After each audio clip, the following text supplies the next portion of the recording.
بسم اللہ الرحمن الرحیم۔ السلام علیکم۔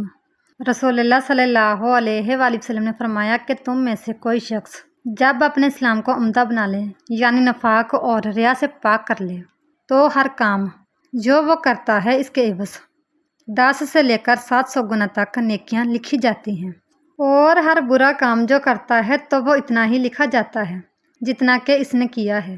انہوں نے رسول اللہ صلی اللہ علیہ وآلہ وسلم کو یہ ارشاد فرماتے ہوئے سنا کہ جب ایک بندہ مسلمان ہو جائے اور اس کا اسلام عمدہ ہو، یقین و خلوص کے ساتھ ہو، تو اللہ اس کے گناہ کو جو اس نے اس اسلام لانے سے پہلے کیا معاف فرما دیتا ہے، اور اب اس کے بعد کے لیے بدلہ شروع ہو جاتا ہے، یعنی ایک نیکی کے عوض 10 گنا سے لے کر 700 گنا تک ثواب، اور ایک برائی کا اسی برائی کے مطابق بدلہ دیا جاتا ہے، مگر یہ کہ اللہ تعالیٰ اس برائی سے بھی درگزر کرے اور اسے بھی معاف فرما دے، یہ بھی اس کے لیے آسان ہے۔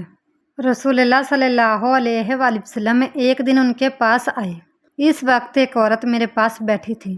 آپ نے دریافت کیا، یہ کون ہے؟ میں نے عرض کیا، فلاں عورت، اور اس کی نماز کے اشتیاق اور پابندی کا ذکر کیا۔ آپ صلی اللہ علیہ وآلہ وسلم نے فرمایا، ٹھہر جاؤ، سن لو کہ تم پر اتنا ہی عمل واجب ہے جتنے عمل کی تمہارے اندر طاقت ہے۔ خدا کی قسم، ثواب دینے سے اللہ نہیں اکتاتا، مگر تم عمل کرتے کرتے اکتا جاؤ گے، اور اللہ کو دین کا وہی عمل زیادہ پسند ہے جس کی ہمیشہ پابندی کی جا سکے اور انسان بغیر اکتائے اسے انجام دے۔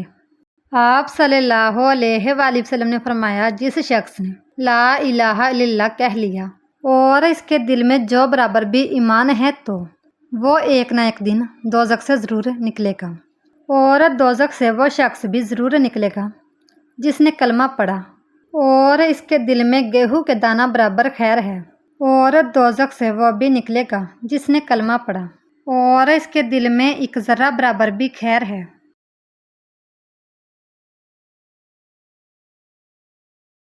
ایک یہودی نے ان سے کہا کہ اے امیر المومنین، تمہاری کتاب قرآن میں ایک آیات ہے جسے تم پڑھتے ہو، اگر وہ ہم یہودیوں پر نازل ہوتی تو ہم اس کے نزول کے دن کو یوم عید بنا لیتے۔ آپ نے پوچھا، وہ کون سی آیات ہے؟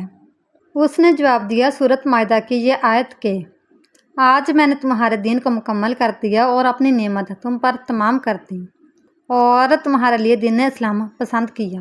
حضرت عمر رضی اللہ تعالیٰ عنہ نے فرمایا کہ ہم اس دن اور اس مقام کو خوب جانتے ہیں۔ جب یہ آیت رسول اللہ صلی اللہ علیہ وآلہ وسلم پر نازل ہوئی، اس وقت آپ صلی اللہ علیہ وآلہ وسلم عرفات میں جمعہ کے دن کھڑے ہوئے تھے۔